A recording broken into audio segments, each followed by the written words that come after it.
Good afternoon, Central Oregon and beyond. This is Josh coming at you with another episode of Apres Chats. I haven't made an episode of Apres Chats in quite a while. It's been summertime, and there hasn't been a lot to talk about in the ski industry world, which is really what I care about more than any of the other worlds. But there has been a lot of big news in the Mount Bachelor community recently. Winter is coming around. It's fall now officially. Things are moving forward a lot, and there's a lot of big things changing. So I've invited with me my friends Hannah and Connor to join on an episode of Apres Chats where we're going to talk all things Mount Bachelor and the Mount Bachelor buyout that is potentially happening in the very, very near future, or maybe not the very near future. Who really knows on that one? You might recognize Hannah and Connor both. Hannah was in the first ever episode of Apres Chats. Connor was in, I want to say, the third episode of Apres Chats. Sounds about right. Okay. Yeah. But they're both very good friends of mine. We ride a lot. As a little background, if you guys want to introduce yourselves, say, how long you've been in Bend, how you've been involved with Bachelor, all that kind of stuff, just so the people watching can know who we're talking with. I'll start it off. My name's Connor. I do skis. No. It's going down forever. In history. Let's see. I've lived in Bend. Jeez. I like to say I grew up in Bend.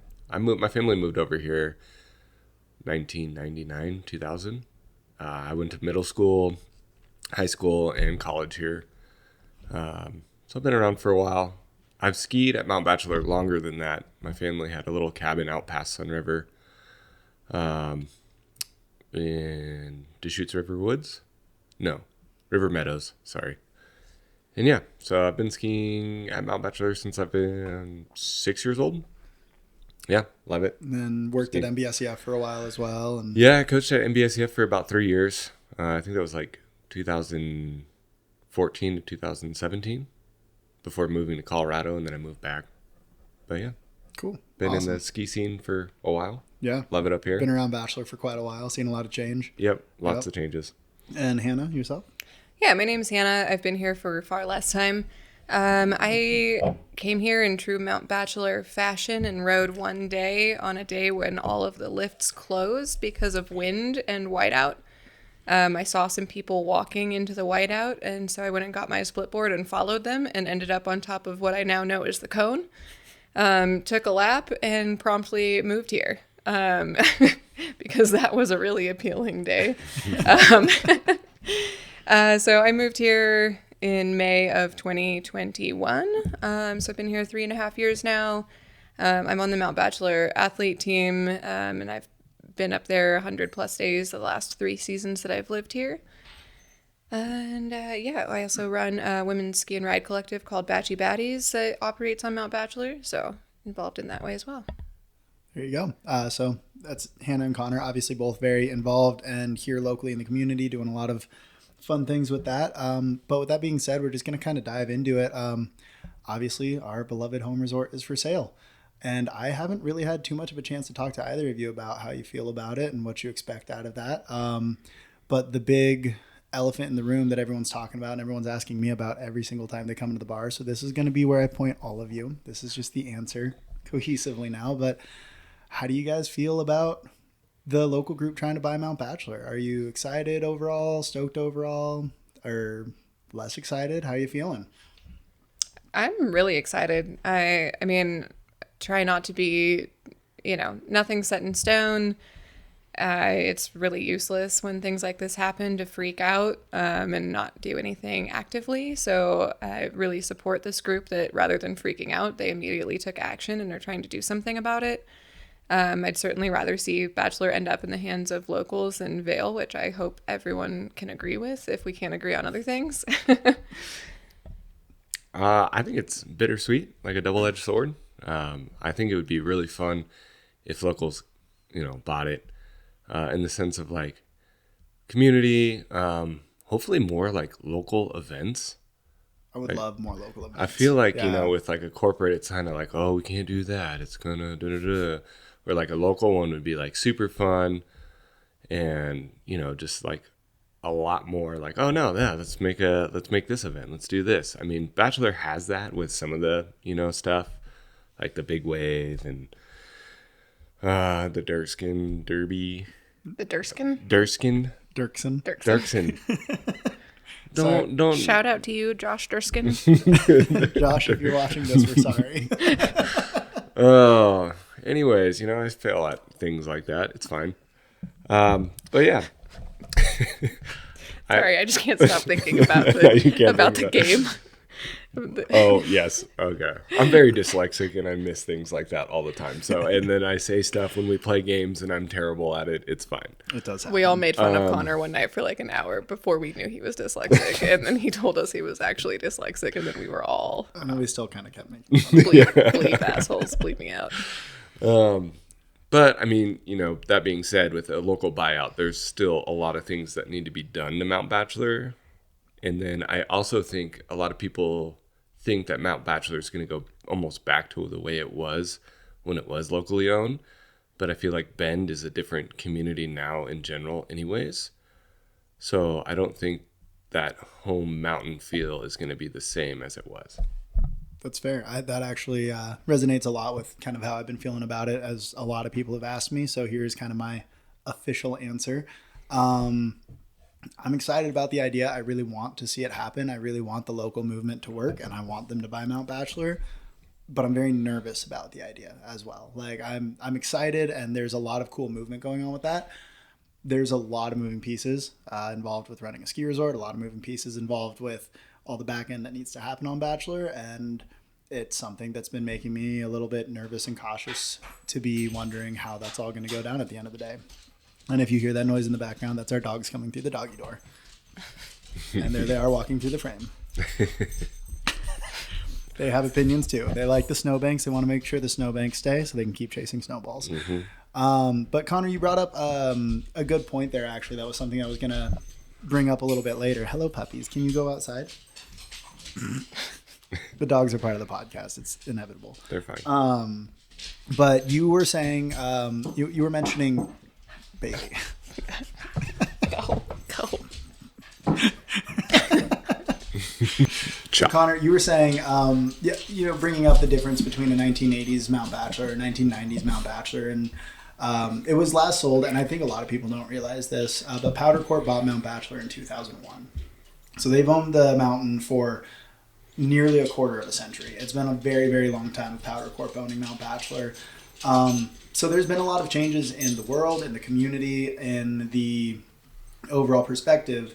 And so there's still a lot of people that are wanting it to be ran like it was in the 1980s, 1990s, including earlier opening dates and later closing dates, depending on snowpack and stuff, as well as like cheaper lift tickets. And there's a lot of those factors that I was going to be talking to you guys about. But a big one I wanted to bring up with you, Hannah, because you have had experience riding in other areas and stuff. How do you feel about the idea of lift tickets on Mount Bachelor, specifically seasons passes? Because I know there's a lot of contention around the idea of Epic and Icon passes being what they cost, but getting you access to a lot of resorts versus a Mount Bachelor season pass price being, what was it, around $1,300 this season? And that only gets you access to Mount Bachelor.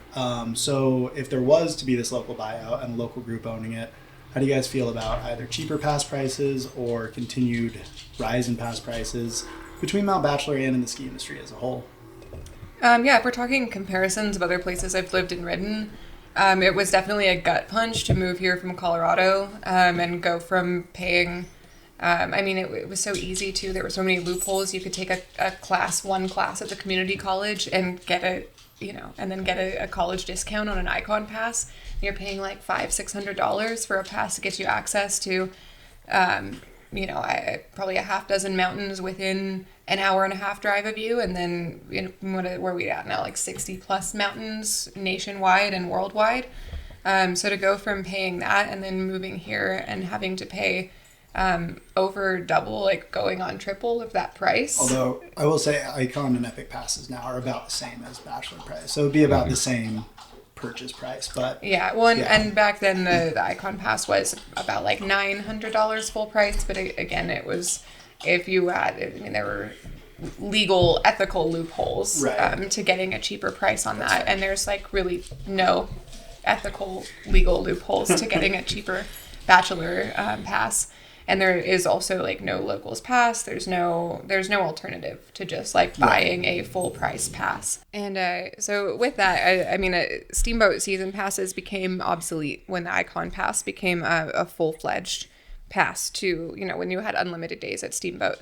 They stopped selling Steamboat passes at all because it was cheaper to buy an Icon Pass and have access to your mountain as well as a bunch of other mountains.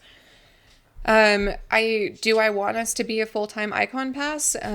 No, I don't think that is what my preference would be. I do think that there is some kind of middle ground there where it would be really awesome to have something more like the Indie Pass, some kind of like Northwest Collective, where we could at least go to the other mountains that are in our area, you know, have access to Willamette, have access to Hoodoo, have access to Mount Hood Meadows, Ski Bowl, Timberline. I don't think there's any reason that there shouldn't be able to be like some kind of collective if the mountain were to be local owned, where we could have a little bit more than just access to one mountain for a very high ticket price. That's fair. Connor, do you have anything to weigh in on that? Yeah. Actually, I never really thought about that, but I was thinking, that'd be cool to have like an Oregon pass where you pay extra. I actually love that idea. Top of the season pass, and it's like, you can go to these places because, you know, I don't want to pay a full ticket price, right? But I'm willing to upfront some money to have a cheaper pass to any of the other spots, or like have a 2-day pass at like Willamette, Hoodoo, and maybe Meadows. Yeah, would be super cool. But as far as like, let's say we got the Icon right now, you know, and a season pass, I don't, you know, even if it's locally owned by Mount Bachelor, I don't see them dropping season pass prices. In the extent of like, if you're thinking about what needs to be done to the mountain, you can't really just be like, we're going to make it cheaper. I mean, if they do, they might get more people in, but like then you're dealing with more crowds. Like we already have a good amount of crowds, right? And if you think the local pass, some people don't buy it because they're like, it's cheaper for me to buy a day pass than it is to buy a season pass because I'm only riding 2 or 3 days. And then they're picking, you know, the best days to go ride when everyone wants to go ride on a Bluebird Powdr day. You know, like if I'm going to spend the money, I'm going to go on the best day that I can. That being said, you know, our mountain is tourist based on making money. And so I think if you just like make it so cheap to buy a season pass, a lot of people are going to buy season passes and come and visit and ski for like a week, and hang out and do the whole Bachelor scene. But it's, you know, I think it's like finding a balance, like what works well for the locals and for people coming to visit, like who wants to buy a day pass, who wants to buy a season pass, how long are they riding for? You know, and a lot of the companies in town and people that make money is based on tourists. We have a lot of people that come on touristy stuff. We all three work in restaurants, which are heavily reliant on tourists coming through to pay our bills. Yeah. The other thing I like to bring up in that conversation that I think sometimes gets overlooked and sometimes gets brought up, but Mount Bachelor is unique, and that's part of why we love it, in that there's no lodging up on Mount Bachelor. There's no hotels, there's no overnight stays, there's no property that they own up there, versus when you go ride, you know, say Steamboat, or when I was living in Whitefish, Montana, or a lot of these other larger resorts that are on these big conglomerate passes. Those resorts make money in a lot of different ways. They've got their real estate sales, they've got condo rentals, they've got overnight lodging fees, they've got bars that run all night, they've got overnight ski shops up there. Bachelor doesn't have any of that, and I love that about our ski resort because it makes it so it's that unique experience of when you're up there, you really are just at Mount Bachelor. There's not this base village going on, and there's never really going to be that as long as it's being leased from Forest Service, which I absolutely love. But because of that, the second those lifts stop turning at 4:00, they're not making money on the overnight lodging. They're not making money on condos. They're not making money on rentals. They're not making money on their bars that are still operating late into the night. They're just kind of done for the evening. And it really is those pass sales that drive Bachelor. So it's a hard conversation to have, because I do recognize, like, it's weird to come from buying a, you know, $800 pass that gets you 30 resorts to a $1,200 pass that gets you one. But that is also the only way that resort makes money, which is kind of an interesting balance. And I know a lot of people have talked to me at the bar wondering if Bachelor would be able to lower their pass prices if it was a locally owned thing. And I question if that would be possible, just because I don't know, like, obviously I don't know the margins of what Bachelor makes in a season and how much of its profit versus how much of its revenue going into running the snowcats all night and the lifts all day and all these other things and having money to reinvest in it. Mm-hmm. But would they feasibly be able to lower those pass prices? And that's, a question that I've hashed out with a lot of people, and I don't fully know the answer to that. I don't know if you guys have any insight on if you think they would be able to or not, but like when you take all that into consideration. For me, honestly, I don't think they could. Well, at least with what needs to be done around the mountain in general. Right. I mean, I'm feeling like, we put in, remember how much Skyliner was to put in? A lot of millions of dollars. Yes. Like, honestly, and like if you're looking around, it's like, okay, how many times are you going to keep fixing? You get a lot of locals certain things, talking about all the facelifts that the mountain needs. We need a new summit chairlift at some point. Northwest just got a huge upgrade, but probably needs a lot more work, if not replacement. Outback. What is Outback? Outback is definitely due for it. The Sunrise Lodge is falling apart in and of itself. So that's one of those things that I was going to bring up as well. We have realistically the local purchasing group, Mount Bachelor Community Incorporated. And then Vail and Altera are two of the other big heavy hitters that are probably very interested in buying Mount Bachelor. Do you guys think that we as a community are going to be able to come together and raise enough money to not only buy the mountain instead of one of these larger groups, but have the right money to invest back into the mountain? That's what I'm worried about, honestly. Yeah, there is a lot of money in Bend. I think we all know that. Absolutely. You don't have to go very far to see the money in Bend. That being said, just playing devil's advocate, I wonder how much better it would be for the mountain and for the community to be owned by a handful of rich locals versus a rich corporation. Obviously, you need money to run and operate something like this. I'm not saying inherently that, wealth is bad or wealth is evil. But I just wonder really realistically what operations would look like and what the community would look like if there would be any difference between being run by a corporation and run by a handful of wealthy investors from the community. Yeah.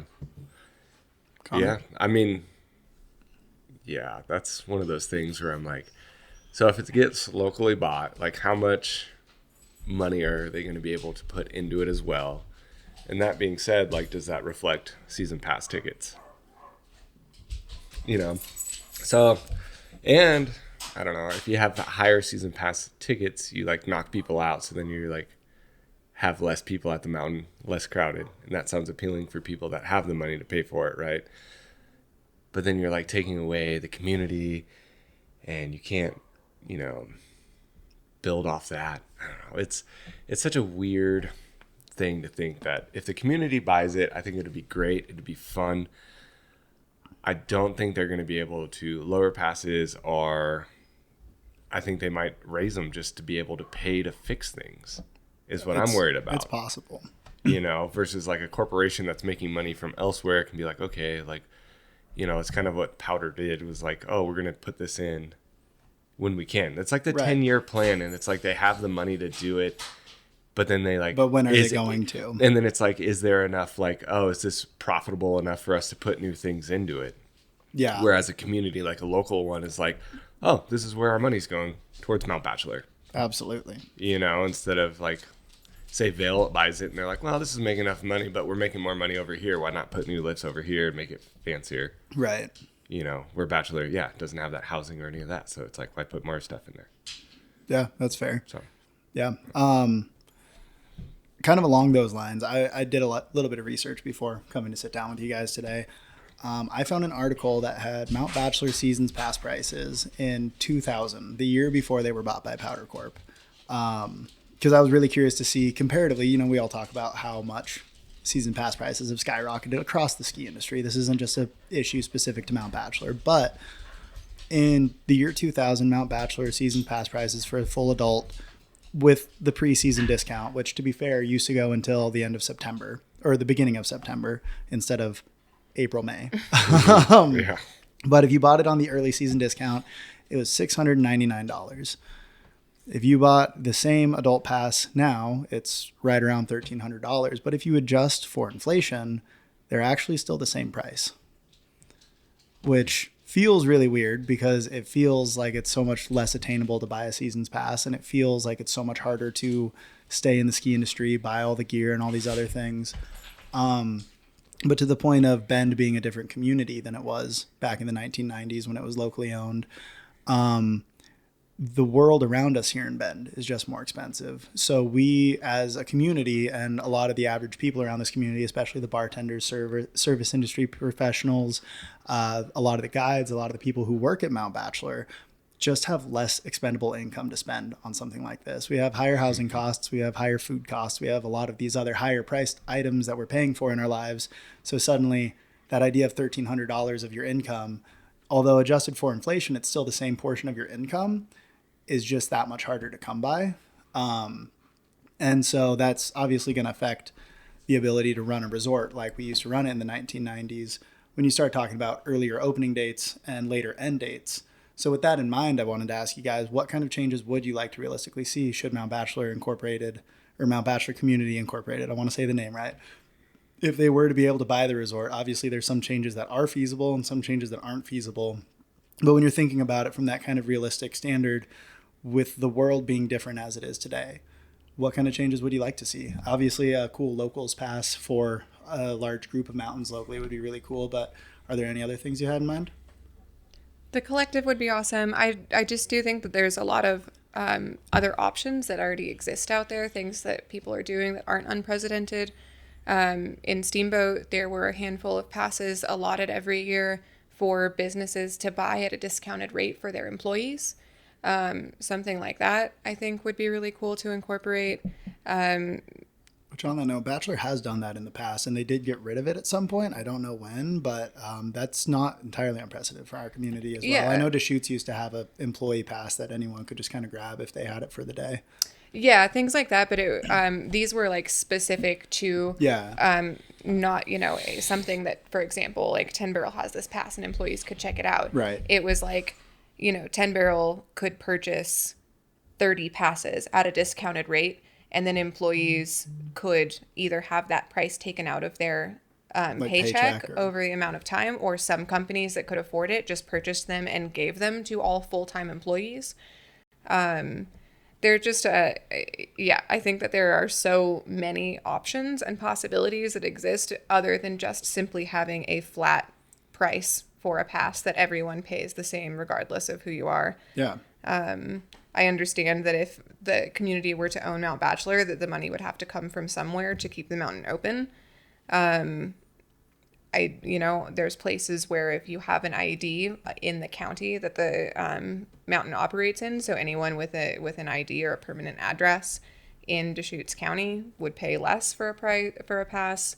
There's obviously partnership opportunities if we were to talk about having a mountain collective in the Pacific Northwest or in Oregon, where revenue would come from that as well, instead of just simply buying a Bachelor pass.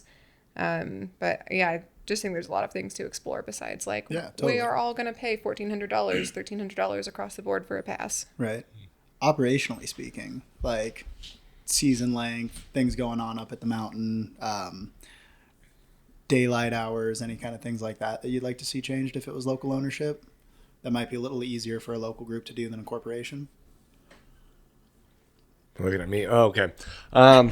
Hours. I think hours are good. I don't know. It'd be hard to open up any earlier than what they open. It would be nice on certain days when it's like sunny and it's getting warm and you're like, I just want to get a couple more turns before the snow goes heavy and hard, Length of the season, I mean, I feel like they open as soon as they can.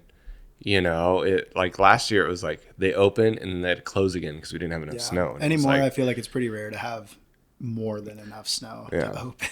But now it seems like the season's going longer. Like the end of the season, there's still a lot of snow. And you're like, oh, we got to close. But I'm also thinking like near the end of the season, like it's getting sticky and I'm not like staying up there for very long. Right. And I feel like most people aren't there. I mean, they do shorten the day and it's like, how long do you keep it open?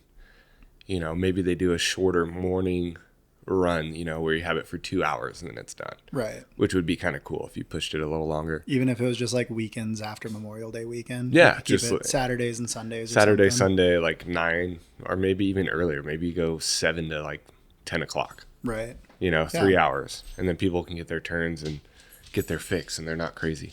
Yeah. But I've always loved the idea of a season going past Memorial Day weekend. Like, you know, all the old timers talk about back in the day, but I recognize it's not realistic to be open on a Wednesday when the only 3 people skiing the resort are pass holders. And that's like literally the only people that are probably going up there. Most people are like, oh, I'm ready to go float the river or go do other bend if activities. If it was like maybe every Saturday after Memorial Day weekend until the snow melted or something, they could get something going. That'd be kind of fun. I've always thought it'd be interesting to see those kind of changes implemented, but I know it'd be easier for a passionate local company to run it. Do that. Well, that's the thing too, is like employees, right? Yeah. Going back to like the passes, I feel like they're like trying to get people on sometimes. And it's like, oh, this is a great incentive for people to come instead of like working at another company and getting a free season pass. Right. I want people to be there working up there and get a season pass kind of deal. But yeah. No, I think that would be great. Play devil's advocate with that again. Yeah. Would I love to see Mount Bachelor stay open until 4th of July? Yes. Do I think it's possible? Yes. Is everyone going to throw a fit because the bike park isn't getting opened on time, or they don't have time to put up the zip lines, or, you know, because that's a separate revenue. Some people are obviously buying the 365 pass, but a lot of people are buying separate bike passes. We have tourists coming in buying day passes to the zip line. And so if they are still focusing on operating ski hours and not able to move snow, get the bike park running, get the zip lines up, which is also what a lot of the staff transfers to at that time of year as well. They stop being lifties, they go and start running the zip line. So there's potential loss of revenue, and also, you know, if it was up to me, the bike park just wouldn't exist and we would be snow all year. But, you know, it is actually other people care about bikes. Yeah. You know, that's kind of why I think a potential in-between model where you have like weekends for skiing and the rest of the week to be doing the in-between operations and stuff. And there have been years in the past where it melted out enough that they opened up a bike park run over on like, it wasn't the actual bike park, but they had biking on Sunrise on closing day. So because you would get a t-shirt if you zip lined, mountain biked, and skied all in one day or something like that. Little Pine, not Sunrise. Or Little Pine, yeah, sorry. No, you're good. Sorry, Sunshine Accelerator. So, you know, I think there's like a possible overlap there, but it would definitely take some logistical changes and some just changes overall. I would also be curious to see if, because I know their summer operations are a lot more limited than their winter operations. It's never as busy up there in the summertime, but there's the potential that they could expand summer operations to include more, either not necessarily building out the bike park more because they already have a very robust bike park, but doing more events in the summertime, maybe even a summer version of Ronde Van, doing other things in the summer to keep driving revenue more during the traditional off season when they're not making as much money. There's the potential that they could push into those kind of summer operations and doing more summery activities as much as we want snow year round. Yeah. Yeah, that'd be, I mean, if they put like a Ronde Van in the summer, that would be super fun. And there's like other events, you know, you could do. I mean, they have like the Gravity Series, right, for mountain biking, which is super cool. I know a lot of mountains do like the ultra running. Like people go and run from the bottom up to the top, and that brings in a good amount of people too. It's Mount Bachelor Ultra Marathon. Yeah. Oh God. Like you know, you run all the way around it and then up to the top and back down. I mean, it wouldn't, for some people it wouldn't be that far, but for other people's, like, have you ever gone all the way around Mount Bachelor in the summer? I can't say I've gone all the way. I went all the way around Mount Hood this summer, but not Mount Bachelor. Yeah. Yeah. And that's like one of those things. It's like I don't know if I ever have. I know there's people that have, like, they take the cat track and walk all the way around. What are you doing next weekend? Yeah, right. I mean, I need to go check it out. Yeah, but that would be interesting. Yeah, but potential expanding of summer operations could be, for that local group, a potential way to like bring more investment in and more money coming in, instead of just, you know, relying heavily on winter operations, which we traditionally have in the past, because we do live in a different world where a lot of people like summer more. and I don't get it. But Well, I wonder too about, obviously Central Oregon or Oregon in general attracts a lot of people in the ski industry post April when all the other resorts start to close. And Yeah. people, we have a huge influx of people that are coming out from Colorado, from Montana, from Idaho, and coming and staying here to ski the end of our season. And with all of the training grounds that happen up on Timberline, I think that there's enough people here that are invested in the ski industry that there would be some validity and some money in having some level of summer ski operations at Mount Bachelor. We're not on a glacier, so we obviously can't just keep it'd be running very seasonally dependent. ski operations. But I wonder about, I don't think that the investment would be that much to create, some of those turf-based runs. Oh, yeah. Just for park progression. There's been talk for the whole time I've been here, people whining about the lack of a tow rope. If we had a tow rope put back in at Mount Bachelor, that could then transfer in the summer to something with a turf base so that people could continue to come in and just have, a couple 100 feet of a run with small I'm going to just park throw this features. out there. Dan and Chris, if you're listening and you pull this whole thing off, the old tow rope for the tubing park has a park progression area right next to Red Chair. Put some turf under it. Let's do that.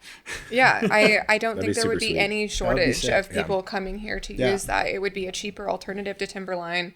It's less far than Timberline. There's still a lot of people in this area that are... You might actually see Josh Reports try riding a railing. Yeah, I mean, and down the line, even building one of the larger turf jumps Yeah. with an airbag. That would be super cool. I would I actually think love to there's see a lot that. of possibility for that kind of stuff as well. I think the question with that is, would the Forest Service let them do that too?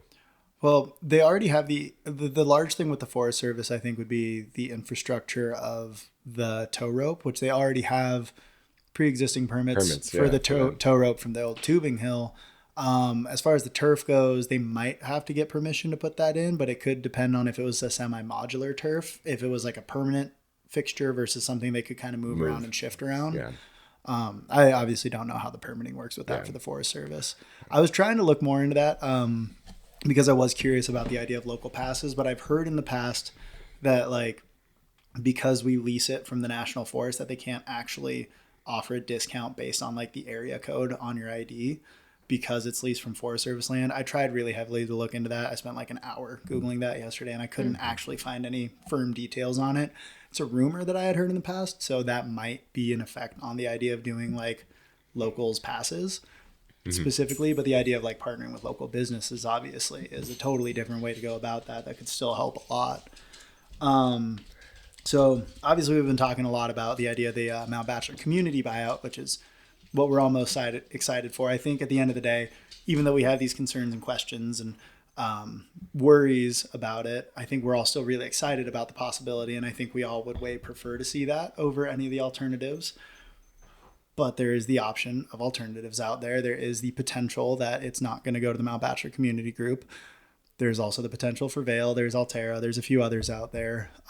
If you had to choose one of the other groups to buy it between Vail, Alterra, Boyne is another one. There's the Mountain Collective. Who would you guys rather see be in charge of Mount Bachelor if you had to choose? I don't know a ton about Boyne or the Mountain Collective. I have worked for Alterra in the past and truly don't think that they're a bad corporation. I mean, I don't know if we're talking evil corporations. I don't know where their money actually goes. But as far as an employee and the operations of the mountains that they run, I really don't think Alterra is that bad. One of the things I really appreciated about Alterra is their investment in mental health. As an employee for Alterra, every one of their staff had access to free therapy and crisis counseling. And I think as that is becoming a much more prevalent conversation in the ski industry and something that we're discussing more and hopefully as a collective caring about more. I mean, something like that is huge. Yeah, that's massive. So I know that's one small thing in a very large thing, pot of things to think about, but I just You know, I don't think a company that's offering that to its employees could be that terrible. That's fair. Yeah. I wouldn't mind if I had to choose being run by Altera. Connor? Honestly, no idea. But I agree with Hannah on that comment of like, Yeah, the people that work there are really the people that run the whole mountain. absolutely. Like, it doesn't matter who owns it. If the workers aren't willing to like work hard and like put in the effort to like keep our mountain running and, you know, do all the things, it's just not going to work. No, I fully agree with that. So, I mean, a mental health is, you know, needs to be addressed and handled, and helping those people with that is great. But as far as like someone buying it out, yeah, we can sit here and be like, well, this needs to be done. This needs to be done. But like, I don't know. For me, I have a lot of friends that work up there. We all have friends that work up there. And it's like, they do put in a lot of work to try and get everything running. Yeah, a lot of times it's over their head whether or not they can or can't, but they also don't know everything. You know, some of the uppers might have been there for a long time. I don't know. Yeah. Ski patrol and like, lift maintenance, people that run cats, you know, they see stuff that we don't see, and we can only have opinions when it looks around like that. Yeah, it's easy to be a backseat mountain director. Yep. Yeah. You know what I think we can't afford to have happen on that note is to have all of our employees quit because they don't want to work for a company. Yeah. Which I really could see being a real possibility if Vail purchased the mountain. I agree. It's interesting because I kind of have the same perspective. I've skied a lot of Altera resorts. I've skied quite a few Vail resorts over the years, just as a visitor. I've never worked for either of them. So I don't have that perspective, but I've always preferred the way that Altera resorts were run, just from like a customer experience. I always enjoyed my time better at the Altera resorts I've been to. And the fact that we're already on the Icon Pass, like, I feel like it would just be a slightly more natural transition versus Vail coming in and changing everything to whatever their way of doing things is. We're already like somewhat intertwined with Altera. But when I was looking it up earlier today, I actually looked at Indeed at Vail and Altera both as employers. Indeed has a way where you can compare employers as a potential employee looking where you want to work. And I don't know obviously how accurate this is, how many of the employees are actually getting on Indeed and reviewing this and doing these surveys and stuff, but Vail actually had a higher rating from their employees than Altera did. Interesting. Neither of them had great ratings, to be entirely honest. Altera, I think, was at like 2.5 stars out of 5, and Vail was at like 3.1. So like, I'm not saying either of them were doing personally great.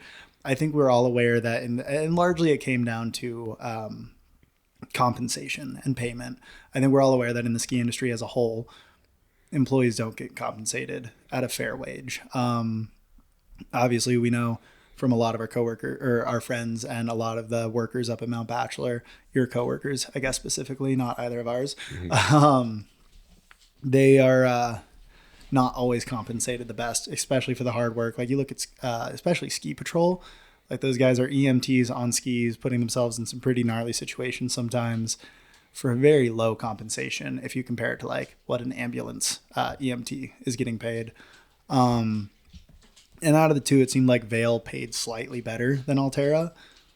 And that, at the end of the day, boiled down to, I think, what that discrepancy was in their overall ratings with their employees. But, I mean, at the end of the day, I think there's a lot that goes into that. And I personally enjoyed the time at Altera Resorts more. So I think overall it would be a better fit for Mount Bachelor if we had to choose one of the two. But I'd be curious to see which of those two happens. And the other thing I was going to say on like a big resort buying Mount Bachelor, at the end of the day, we are in a changing world. The climate's changing. Whether or not you believe in climate change, that's a topic for a different podcast, not this one. But I believe in it. And I think this last July was a good indicator. You know, we had the most days in a row above 90 degrees in Central Oregon, I think, in the last 100 years. And things are changing. And the one thing that I will say that in my mind is slightly better about a large resort buying it versus a local conglomerate is I think there's the chance of absorbing climate change a little better. If we have, you know, let's say this winter is really good and then let's say next winter is really good too, but the winter after that might be a total dud. Maybe we only open for a couple months out of the ski season with low snowpack or something, which I think we might start seeing more harder winters in the future. What is that local group's ability to absorb those kind of winters going to be? I'm not saying that I don't want that local group because of that. I still want them at the end of the day, but it does make me wonder what the future of Mount Bachelor looks like. Not, 5 years from now, but 10 or 20 years from now when it comes to the grand scheme of all that type of stuff. If either of you would like to weigh in. To backtrack a little bit before we move on to that, some of the things the comments, questions, concerns I would have regarding those ratings of Vail and Altera is, yes, they have 2.5 stars out of 5, but does anyone have 5 stars? Like, is that I didn't look much beyond those two, comparing them to these each aren't other. Yeah. these are rhetorical questions. Yes, it's 2.5 out of 5, but is that a reflection of Altera, or is that a reflection of the ski industry as a whole? Or just is the highest corporations rated as a whole? is the highest rated ski resort at 3.5 stars? So like, what are we comparing? I think it's kind of not always helpful to compare it to this theoretical 5-star thing that might not actually brought exist. Powder House in on that, not Powder House, Powder Corp in on that also. Yeah, and then my other thought on that would be, just the reporting fallacy. That's like a pretty common thing in reporting is the likelihood of you leaving a review because you had a bad time is much higher than the likelihood of you leaving a review because you had a good time. Yeah. People love to complain. People love to whine. People love to bitch. And whether those things are valid or not is not the case. The case is like, are only people that had 2.5 star experiences leaving reviews, or are the people that had good experiences leaving reviews as well? Yeah. So sorry. No, that's okay. No, I think that's a very good point. Well said. And then to the next part of that question, what are your guys' thoughts on the next 5 to 10 years, specifically related to like how things might be changing in the climate of the area overall, and how that might affect not just like the purchase within this next year, but how you kind of see the future of things going? I felt like we kind of felt it a little bit this season with the high winds. Oh my God, the winds have been so much worse the last The couple winds seasons. have been pretty gnarly. I mean, I've seen bad wind, but like this last season, it just seemed like we were getting hounded with wind, especially in different directions too. Yeah. I feel like we usually get a northwest wind, and like this year was like all from the south, which is like not normal, But as far as like weather, I think we're still going to get these big storms that come in and just dump a bunch of snow. But with it being warmer, it just like might not stick around as long. And good, bad winters. I mean, that's kind of a rotation that we have. I feel like every like third year, it's like a killer winter, and then it kind of dies down from there, and then it kind of picks back up. Yeah.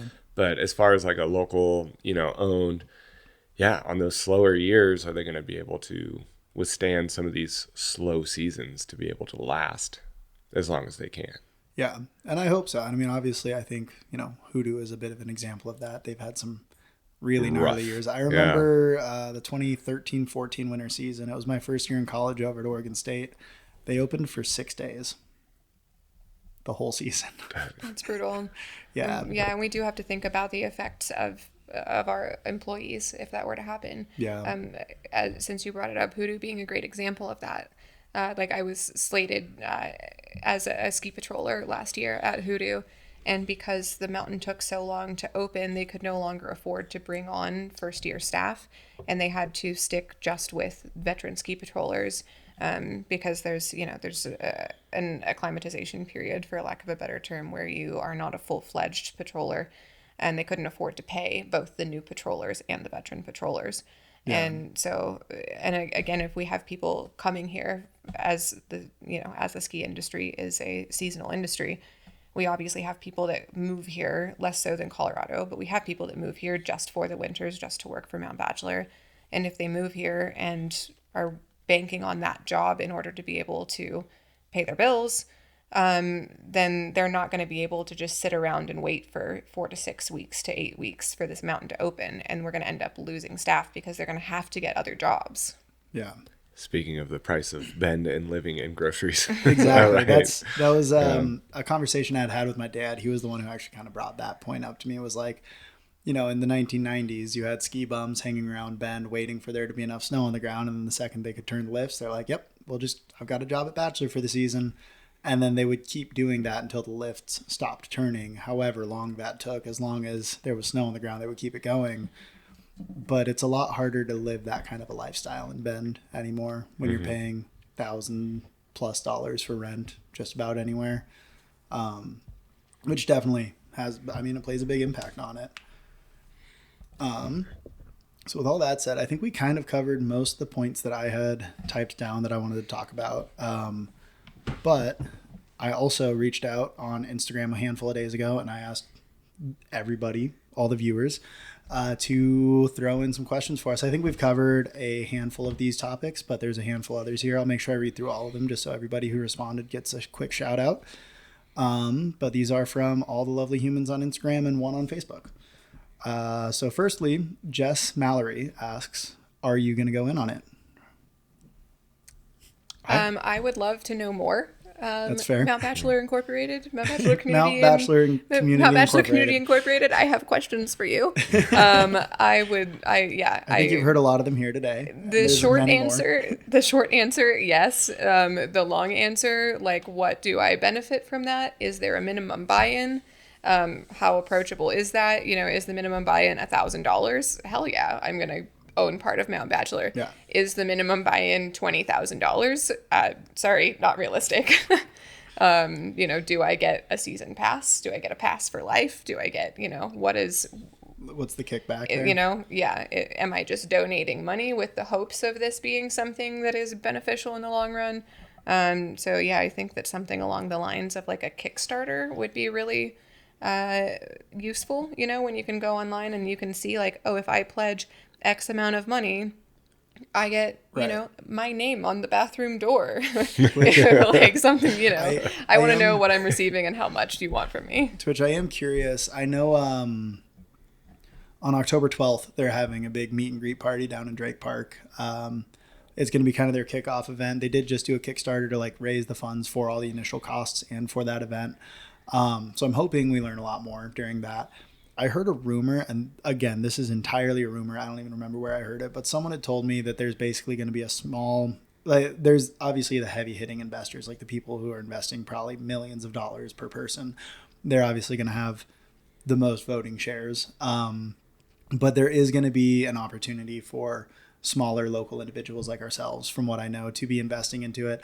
And I don't know if that looks like $100 or $1,000. I heard somewhere within one of those ranges, again, at some point randomly, with the idea being that if you spend that much, that gets you one voting share in the mountain. I don't think there's much more of like a financial kickback or anything beyond that, like as far as a discount on a pass goes. But I believe that would come with like your ability. Yeah, you would have one vote versus the one guy who bought, $1 million worth of shares would have a lot more votes, but it would give you a vote into what's happening at the mountain.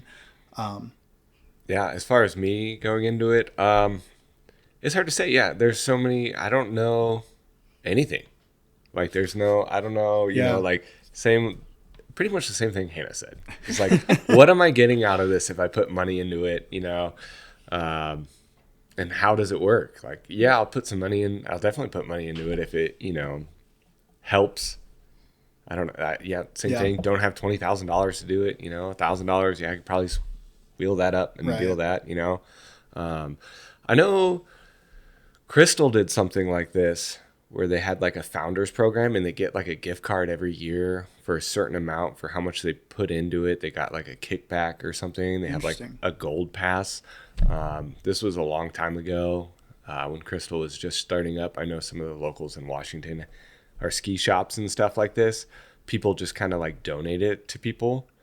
Like, oh, I already have enough. But like we kicked into it and every year it kind of like grows. It accumulates on how much Crystal does or, You get like a percentage of revenue almost. Yeah, like a kickback kind of thing. Yeah. And it's like a gift card, so you can use it at Crystal. So like you could use it at the bar. You could buy your season pass with it. You could buy gear with it. It's kind of like a kickback thing, which I think would be cool. Oh, that'd be really cool to see. Because then the money still goes Yeah. towards the mountain as well. Yeah, it's going back into the Yeah. Yeah. As far as my response, if given the opportunity, I will absolutely own part of Mount Bachelor. I would like to know a little bit more details first, and I am planning on trying to meet with Dan Cochran. He's one of the guys. For those of you who don't know, it's Dan Cochran and Chris Porter are the two guys looking at running this whole. They're the ones who are putting this whole thing together. So huge shout out to them for the work that they're doing in the community to try to make this a possibility. But I did actually just hear from Dan today. He wants to try to sit down sometime and have a bit of a conversation about how I might be able to be involved and use my platform to help with some things. So once I know more details, I may or may not change my mind, but I'm fully planning on trying to own a piece of Mount Bachelor if I can. Might just stick that ownership proof right on the side of the ambulance. And then Do we get to pick which piece we own? There's a very specific piece on the east side of Cloud Chaser in this grove of trees that I would like to own. yeah, you can own that tree. That's fine. I want my little spot in the Skyliner parking lot. You don't You don't want your tree, the Josh? tree No, I'm that good. took your Okay. face out. I want the other tree, Which other tree? the special tree. Oh. Yeah. Oh. Yeah. Yeah.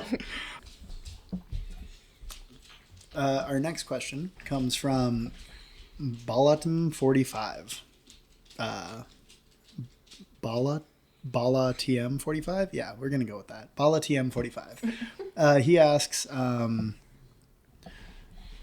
he asked about insights into possible purchasers or community efforts for local ownership. I feel like we covered a lot of that already pretty thoroughly. So if you're happy with our response, hope you're good with that. Otherwise, hit me up on Instagram and we can talk more about it. The next question is Kristen Furjanik. I'm hoping I'm saying that right. Kristen Furjanik. Maybe Janice. Dirt skin. Sorry. But she asks, are the cost of passes going to continue to skyrocket and increase year to year? It's already high. Yeah, obviously that we can't answer that. That's conjecture. I honestly, I think it's just going to continue to go Yeah. up. I don't think that's a thing that we can control or. I think the With way operations Nothing's and getting things. cheaper. Yeah. Period. The in way- the in the it's world. not going to go down. the way the economy in the world is, unfortunately, pass prices are what they are, and it's not, like we talked about earlier, a unique situation to Mount Bachelor. The ski industry as a whole is just Going up. expensive at Yeah. this point. Hopefully, maybe it doesn't go up too much more, but I will say, like, gear-wise, like, you can find used gear that's good. yeah, go to If the you're Gear Fix, not- go to Second Wind Sports, go to any of these cool local outdoors Yeah. resellers. There's a lot of stuff that you can get for a reasonable price. You know, maybe that's where you go a little cheaper is on your gear. If you're a size 26.5 and you're looking for a pair of Dalbello Lupos, go down to the Gear Fix right now. They got a pair for a good discount. Just Yeah. saying. Yeah. If you want to continue following along with things that I'm doing, I'm in the process of starting a nonprofit where we give away Yeah. gently used gear There you that go. comes donated from guides and athletes. So, look Not- out for that. Not saying we don't have harsh winters and that you need good gear, but you Yeah. should find But you gear can at find a discount. you can find good gear at a discount. Sometimes Absolutely. all it needs to do is be washed too, and then you're good to go. Yeah. Waterproofed. Yeah. So the next message comes from RJ Ghoul, and he says, "Pray Vale doesn't buy it." So I think we should just pray real quick. All right, enough of that. The next one comes from Internet Thug. And then she says the cost of passes for locals versus tourists, which I think we had talked about a Covered little that pretty bit. well. Ideally, it would be cool if there could be a local discount feasibly. Not sure if that would work out, or maybe just for local companies to be able to help their employees buy passes at a discount. I will say Sun River, if you work for Sun River Resort, they get $40 day tickets. See, You there's go- partnership You opportunities. go in with your ID card. It's digital now, so you show them, but you have to go to Pine and you have to like go to the ticket office and wait in line, show them your ticket, and then you can buy it. So if you're looking for those discounted day passes, go get a job at Sun River Resort Mm-hmm. and then go ride. Yeah. Yeah, that's the cheat code at the moment. But hopefully, hopefully they can work out something with a lot of local businesses in the future. That'd be really Yeah. cool. Cousin T responded by saying "Final Gravity," which I know exactly what that means. Cousin T, I miss you. That was the old podcast I used to run out in Montana. It was a beer-based podcast that has nothing to do with skiing, but I love Cousin T, so He gets a shout out. miss you, buddy. Wilmo Speed, Willimo Speed. I don't know who that is. I know I he don't follows either. me. Yeah, but thank you for responding. Do you genuinely think it's possible for MBCI to pull off a successful bid? It seems exciting, but not feasible. I think that Chris and Dan are both pretty smart guys from what I know of them, and I don't think that they would be putting this much effort into it if it wasn't feasible. I think that they've already involved lawyers, they've already involved the people that they need to do a feasibility study of this process. And yeah, it seems like a really colossal waste of time if people didn't really genuinely believe that it was feasible. So I'm going to go with yes, I think it's feasible. Yeah. Yeah, I agree with that. I mean, if they haven't already looked into it enough by this time, why would you still be doing it? Yeah. You know, Yeah. if you really don't think you could do it, why keep working towards it? I think, yeah, I agree. I think it's fully possible. And I know they did a feasibility study. I haven't obviously seen the results of that, but, But I don't think it's- they would be yeah. continuing to do it if the If they did the feasibility study didn't look good. Exactly. I mean, I do question, if Vail or Altera are seriously interested. Obviously, those companies have a lot of money behind them, and they could theoretically win a bidding war against a local group like that. But given what we talked about, without Bachelor having all the lodging and real estate and stuff that some of their other resorts have, I'm not sure how much they necessarily want to bid on it. And I do think it's how very good of an realistic investment is it for a big company? I do think it's definitely feasible. So hopefully, fingers crossed. Rickles asks, Hey, Rick. is Summit open? Oh, fuck you, Rick. If you're willing to hike. Yep. I don't think there's a lot of snow up there, but if you're willing to hike, it's probably open. Hi Bastard Boro asked, or he said, I have a friend in Bozeman who rides at Bridger, which is set up as a nonprofit. I love that idea. I mean, I agree too. I know the Mount Bachelor Community Incorporated is trying to be set up as a B Corp, which is basically one step away from a nonprofit. It's very similar in that its goals are to get back to the community, get back to organizations, and donate a lot of time and money. It's set up to be overall basically a good company, quote unquote. So I don't think they're going to go for the nonprofit fully, but I think they're kind of moving in that direction as well. I don't know if you guys have any input on that one, but I love Bridger Bowl. It was Yeah. super fun. I like skiing there. McConaughey Hilt responded. He said thoughts on the effects of local versus corporate purchase on season pass price, which I think we already pretty well covered. Yeah. But shout out McConaughey. He is a beautiful, tall motherfucker. Evan Muntz responded, understanding the need for funding for lift and operational overhead costs beyond $200 million, which I think we kind of talked about. I think, Connor, you brought it up. The idea that there's purchasing the mountain and then there's maintaining and uplifting and giving the mountain the facelift that we all kind of know it needs. Yeah. Yeah. I should have looked and seen how much Skyliner was to put in. I can, we'll just do a very quick Google I want to search. say it was around 4 million.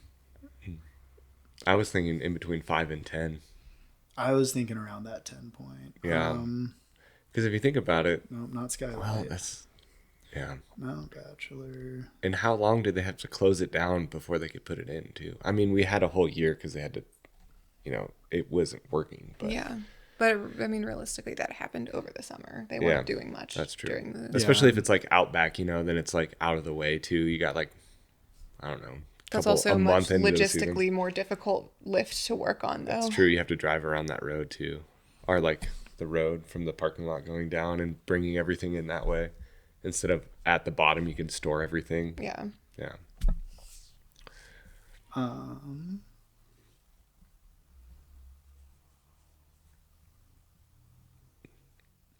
Let's see here. The cost to install a ski lift can range from $2 to $10 million depending on the style and speed of the chairlift. Lifespan of ski lift is typically between 20 to 40 years.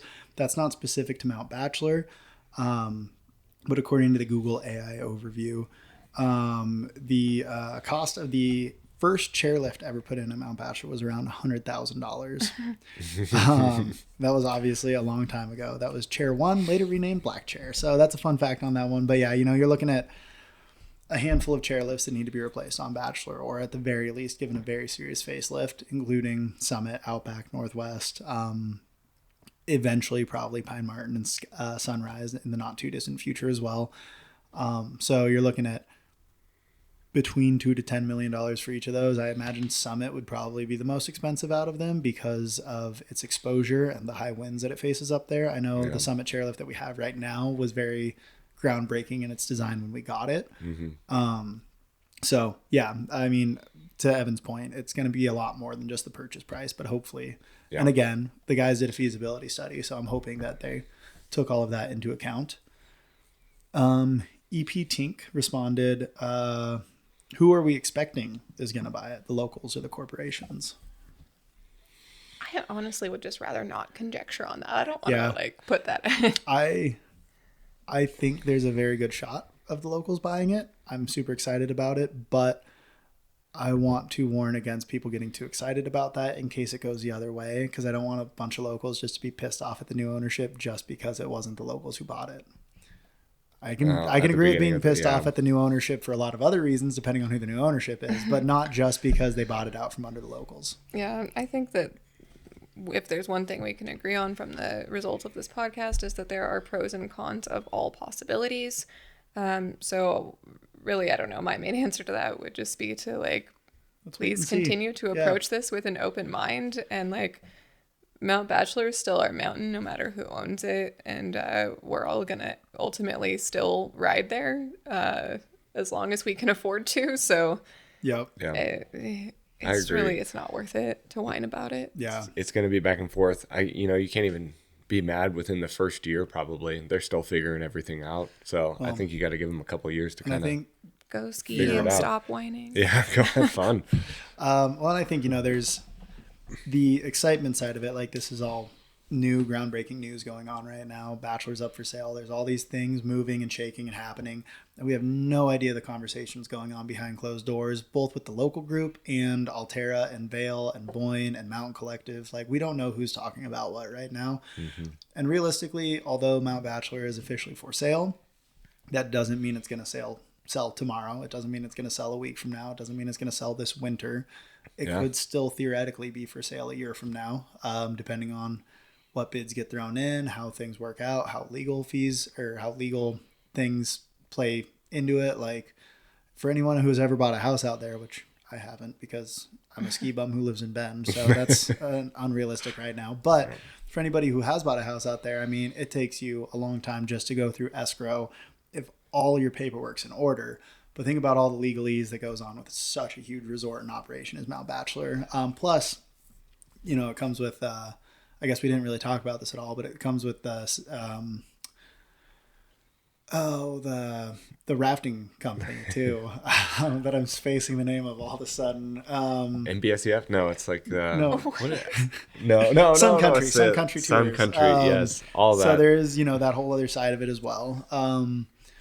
But there's a lot of things to happen between now and when it sells. So we could still be having this conversation in a while. If we're going to discuss all possibilities, it could not sell. It could. Yeah. I put things for sale online all the time that don't sell. That's true. I do think it will, but it could. Theoretically not. It's still available. No response. Do I think it will? Yes. But, yeah, right? Let's talk about all the possibilities. Facts. So I've got one more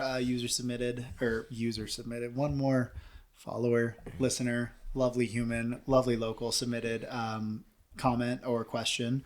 It's from Lisa M. Conley, and she said, firstly, Powdr to the people. Yes, let's go. What do you think about Dan Cochran and Chris Porter's movement to have local community purchase Mount Bachelor and keep it local? Do you think there's any chance of their success? How might this affect the future of Bend and surrounding areas? I think we've covered a lot of that pretty well already. I guess the one side of that we haven't really talked about is how it might potentially affect Bend specifically beyond. We talked about that a little bit. Yeah, a little bit. Like the implications of people potentially like quitting, not having staff because of a certain entity owning it. Tourists coming. Tourism. The increase of tourism. I think the lack of infrastructure for the people driving up there. I will say the one thing, you bring up a good point with the infrastructure too. The one thing that does kind of excite me about the local movement to buy it, well, there's a lot of things that excite me, but like one thing that does excite me is if it goes really well, there's the chance for a lot more tourism because of all the news that Mount Bachelor has gotten because of this potential buyout. And so there could be a lot of people wanting to go and support the cool resort that bought it back from the corporations, which I think is really good at the end of the day. It would help our tourism. It would help everything else. But keep in mind, guys, just because the lift lines are long, they're paying money to be here so that we can keep our community going. With growth and with tourism comes long lift lines and weird parking situations sometimes. Yeah. Do I love the long lift lines? No. Do I love all of the tourists that come here? No. But where else is the money going to come from? I don't know. Like, everybody's like, oh, is this feasible? Is this feasible? Can we operate a mountain? Well, like, no, not if we don't have tourists. And although the lift lines and the ride to the mountain can be long sometimes, it's nothing like sitting in the Red Snake over in Utah on your way up Little Cottonwood Canyon. Yeah, please, for the love of God, go and spend a couple months in Utah and in Colorado, all of you guys that are whining, and get some perspective. I guess that was one other thing I meant to bring up earlier that we didn't fully talk about. But, I think one potential benefit for, it could go either way, local ownership or corporate ownership. The idea of a better free shuttle system from town to the mountain. I did talk actually off the record with John Merriman last season when I interviewed him on the podcast. Just after we finished, we were kind of shooting the shit, and we talked a little bit about, parking at the mountain, the idea of reserved parking spaces, the idea of a free shuttle, all these other concepts that a lot of people talk and care a lot about. And what it boils down to is right now, the shuttle cost is basically the cost of them running the shuttle. Mount Bachelor is in charge of running that shuttle, even though it's a City of Bend shuttle that kind of does a lot of that. It's still on Mount Bachelor to foot the bill for that, and so they basically charge just enough to run the shuttle daily in the way that they do. So they're not really making money off those sales. It's just like, paying for the gas, paying for the shuttle driver, paying for upkeep and maintenance and everything. But it'd be really cool to either see on one end, a big company that has more money that might be able to just foot the bill for a free shuttle, or on the other end, a local group that the City of Bend might be willing to work more with to potentially make a free shuttle out of the community effort. Would you be able to pay $50 more to have a free shuttle? Would people pay $50 do that? on the front end on your pass to have a free shuttle year round? Yeah, I don't think that would be a big deal to have shuttle access be part of your pass holder experience. I think it would be great. But it's still, then all of a sudden, let's say it's, $13.50. Yeah. We'll be like, oh, they raised it again. Yep. But it's interesting to think that a lot of other ski resorts and a lot of other places, like even Crystal Mountain up in Washington, all the spots out in Utah, a lot of places in Colorado, most major resorts have some sort of reserved parking system at this point, even if it's just on weekends and not weekdays. And I know it's something that a lot of people around Mount Bachelor hate the idea of. And it's fair. I love driving up to the mountain and having my rig at Skyliner and not worrying about having a reserved spot. But I also know that the average occupancy of a vehicle at Mount Bachelor went from, it was like 2.5 people per vehicle pre-COVID to like 1.2 people per vehicle post-COVID.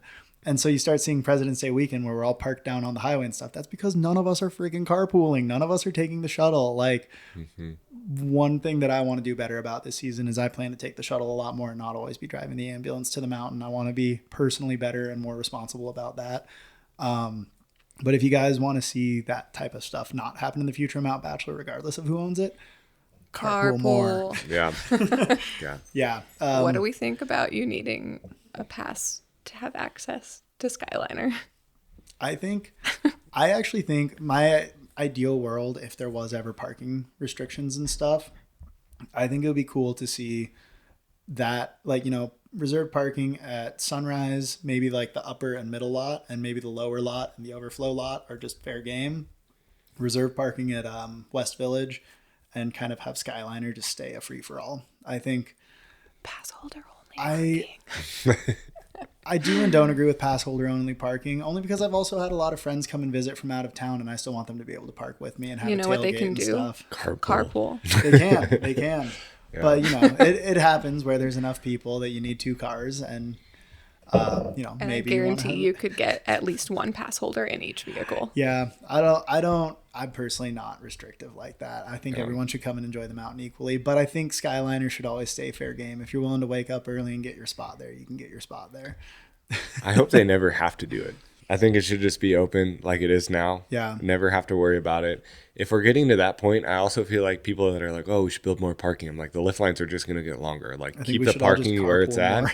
Yeah, Carpool, what about what like, if we talk incentives rather than regulations? You get a discount on your pass, or you get some well, they kind have of the front row kickback, parking. or like, Well, I guess it was for Subarus, but it was like Yeah. if you had 4 people, you could park up front. They That have left, done carpool specific parking before Yeah. too. Yeah. yeah. So I think incentives are, I don't know. I always am more of a fan of the carrot, carrot than over the stick. whip. Yeah. The stick, yeah, not the whip. Yours sounds more fun. give out free coffee for people that carpool. Hey. Yeah, Like people like that, you could 100%. like, you know. It doesn't have to be a big incentive. Yeah. A But discount on your pass is pretty hefty. But yeah, you gotta every day you carpool, you get a ticket for free coffee. I Yeah. think that'd be super rad. Anything like that. But as I said, the numbers out there went down from like 2.5 people per vehicle to 1.2 people per vehicle, and we wonder why on busy weekends we're parked down the highway, and that is exactly why. So I'm personally going to try to do better about that. I think we all, as a community, could do better about that going forward to avoid the things that we don't want, like parking restrictions. Yeah.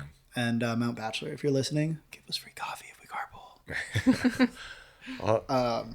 There's a lot of times like locals don't even go up on busy weekends because they know it's going to be busy. Yeah. And so like if you think about it, like that might be a good amount of tourists that are up there versus the locals. Right. A lot of people who rented a car in town and drove up just in their one car, but a free shuttle would help with that a lot. And Especially better advertising for the shuttle. That's something Yeah. I see all the time in like the Mount Bachelor conditions page and other forums online, is people asking, how do I get to the mountain? How do I get to the mountain? That should be like plastered Yeah. on the website, plastered on the Instagram that there is a shuttle. If A lot you of don't- people don't know. absolutely agree. The car situation, if you don't think you have a car that's going to be good to go up there, ride the shuttle. Yeah. If you're worried about, like I have last season, that's the reason I'm kind of making the commitment to be better about it this season too, is there was a lot of days that I know the snow parks weren't plowed, so I wasn't going to drive up and sleep in them overnight. And driving up on icy roads in a rear-wheel drive ambulance when it's stop and go traffic is a horrible idea. Yeah. So I rode the shuttle. I think this is what a lot of ski resorts deal with though. Yeah. Like, I mean, Crystal, Utah, like look at Little Canyon. Right. Little Cottonwood Canyon was Yeah. insane. Well, are they putting in the gondola? Did they say they vote yes on that, or was that I think shuttle? it got approved. Yeah. Yeah, so that's like, unfortunately. yeah, I know that's not like Where are a you great from? idea. Texas? Texas Gondola? gondola. I don't know. We're making fun of everything I say now. I met up with Thurston on the gondola. All right. Well, we tangented a little bit there at the end, talking about parking structures and stuff. But seriously, guys, carpool. But those are our collective thoughts on Mount Bachelor Community Incorporated buying Mount Bachelor, or potentially other people, other investors coming in and outbidding them. It's all up in the air. There's a lot going on. I am fully planning on being at the event on October 12th. So I hope to see a lot of you guys there, especially if you have this many questions about it. Like, seriously, come down. I know Dan and Chris are super excited about what they're doing, and they're excited to meet with you guys. I'm planning on trying to meet with them in the very near future one-on-one, and whatever I gain from that and whatever I can tell you guys after that meeting, I will absolutely be sharing on my platforms. But in the meantime, let's keep praying for snow. Let's look forward to some good ski movies coming up soon. I know, Hannah, you got some stuff coming up with Batchy Baddies. If you want to give that a quick shout out, just let the people know what they've got to look forward to. Oh, yeah. Quick shout out. Please block November 23rd off on your calendars. I know that's a long ways away, but it's easy to remember because it's the Saturday before opening. We are having a women-centric ski film premiere at the 10 Barrel East Side, November 23rd, doors at 6, event at 7. We're going to be showing a handful of films that are a culmination of like some local skiers and riders, some women from other areas that have sent in their films, and film submissions from you if you send them in to our Shred Edit contest, and you can be on the big screen at 10 Barrel as well. We're going to be having a massive raffle. We already have a handful of really exciting things contributed to the raffle, including snowboards. So please come and buy your raffle tickets, buy your tickets to the event. We're going to keep it pretty affordable. And skyrocket those pass prices. No, we're keeping those prices low. I'm not going to say a price because we haven't it's only finalized it yet, but $1,100. it will be no more than $10. And all of the proceeds from that are going to be going to supporting the continuation of events from Batchy Baddies. It's something that Christina and now Kate Perry and I take a lot of time out of our schedules to operate. And those things all cost money. And we're also working on starting a women's snow sports scholarship fund. So that is where your money is going to be going if you come and buy raffle tickets and win cool stuff. We got Patagonia on board today as a sponsor. There's going to be good stuff in the raffle. Please come. Oh, yeah. And then if you just want to let the people know where they can find you, where they can see your stuff as well. You can find me at Mount Bachelor or 10 Barrel Brewing. Or Hannah Matranga on Instagram. Yes. Sorry, dad joke. Yeah, I am Hannah.Matranga on Instagram. We are Batchy Baddies on Instagram. Batchy as in bachelor, so BACCHY, not batchy as in a batch with a T in it. No T in Mount Bachelor, in case you didn't know that. Yeah, you can edit that out. Connor was struggling with that one. So yeah, find us on Instagram, Hannah Matranga, Batchy Baddies. Follow along with us. We're working on a website as well, but we do post all of our events. We're working on a regular, consistent schedule of meetups this winter. So instead of it being like first Thursday, second Wednesday, 8th Tuesday, we're going to be having like consistent. What we're looking at now is first and third Saturdays, second and fourth Wednesdays, something along those lines.